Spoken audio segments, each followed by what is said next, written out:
Senator Heinrich.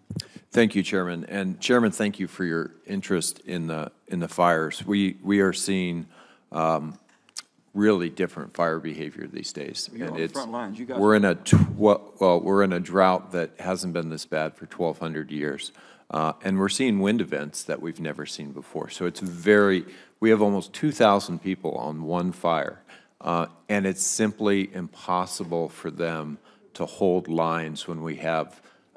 We've had times when there have been 7, 8, 9 red flag days in a row. So if you have 45-mile-an-hour winds, 50-mile-an-hour winds, you can't put the tankers up in the air. It's dangerous. You can't put the helicopters up in the air, and sometimes you can't put firefighters in front of these spotting fires. And so it's just very, very difficult. We're going to have to reevaluate how we fight fires, how we do prescriptions. And I very much appreciate your interest because we're going to have to work together on it. Committed to help. Deputy Secretary Boudreau, I wanted to ask you, because you've been around for a couple of different administrations, oil and gas production, at least in my state of New Mexico, up or down?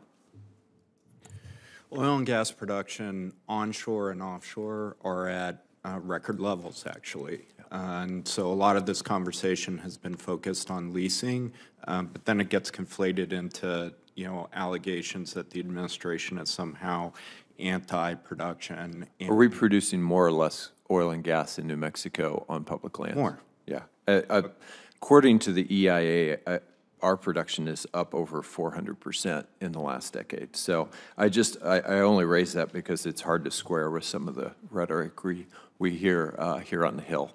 I want to move to hard rock mine cleanup. Secretary, in the bipartisan infrastructure bill, Congress finally authorized a dedicated abandoned hard rock mine reclamation program, something we've needed for decades and decades. And I was really pleased to see in the President's budget a request for $85 million for hard rock mine cleanup. But that funding is channeled through the Abandoned Minelands Program and through the Energy Community Revitalization Program, which is actually kind of designed to deal with abandoned oil and gas wells. Why not simply take that $85 million and fund the the hard rock mine reclamation program that we authorized in the infrastructure bill? Senator, thank you so much for recognizing the need for us to clean up that legacy pollution across the country, and we're grateful to have the opportunity to change people's lives in that way, not only by creating jobs, but cleaning up their environment so the pollution doesn't cause health problems and so forth. I appreciate that comment, and we're happy to speak with you.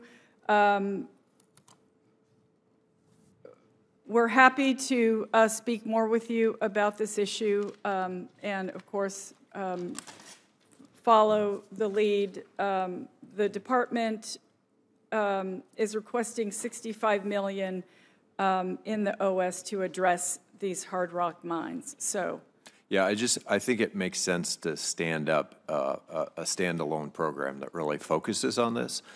It was a challenge to get this established. It took decades, and I think now is the time, and I look forward to working with you on that. Can you talk a little bit about how you're tracking conservation progress? I know the President's articulated some very aggressive goals. The 30 by 30 sort of goal is out there. But how are you actually tracking, what lands Interior has protected and what kind of progress you're able to make towards those aggressive goals? Thank you, Senator. And thank you for mentioning the America the Beautiful initiative, which is really a unifying opportunity for our country to conserve for the future. There is an atlas that is coming out. I believe the beta version is out sometime this summer.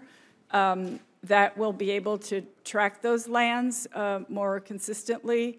We're happy to keep you updated on when we're rolling that out, and I think it'll be a really great opportunity.